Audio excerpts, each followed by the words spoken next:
আরো বয়স্ক বয়স্ক আছে।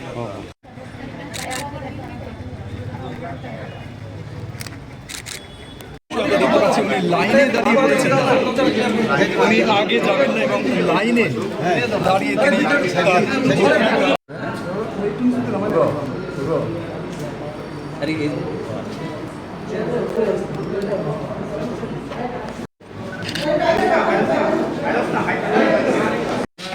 না, এটা তো আমাদের গণতন্ত্রের একটা বড় উৎসব এবং সারা পৃথিবীর মধ্যে ভারতবর্ষের এই ইলেকশন, এটা বলবো যে একটা সাংঘাতিক বিষয়। মানে এখানে সবাই বসে থাকে যে এই উৎসবে অংশগ্রহণ করার জন্য।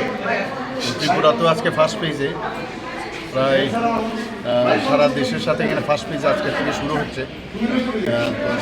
সবাই ভোট যেন প্রপারলি দিতে পারে সেটাই আমি আশা করি এবং শান্তিপূর্ণভাবে ভোট যেন প্রদান করে সেটা আমি সব মানুষের কাছে, সমস্ত ত্রিপুরাবাসীকে আমি আহ্বান রাখি। এখন পর্যন্ত কীরকম জয়ের ব্যাপারে কতটা আশাবাদী বলে মনে করেন? নির্বাচন তো 26-এ হবে, পূর্বে আমি যাবো।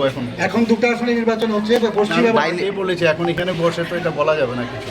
আচ্ছা, এই কেন্দ্রে লোকসভা কেন্দ্রে বলবো যেন ভোট যেন দেয়, পার্টির পক্ষে এখন বলতে পারি। এই লোকসভা কেন্দ্রের প্রার্থী যিনি আশিসবাবু অভিযোগ করেছে তাদের পুলিং এজেন্টকে ভিতরে ঢুকতে দেওয়া হচ্ছে না, গাড় ধাক্কাতে বার করে দেয়, সেই বিষয়টা কীভাবে দেখছেন? কি মনে হচ্ছে এরকম তো মনে হচ্ছে না আমার কাছে।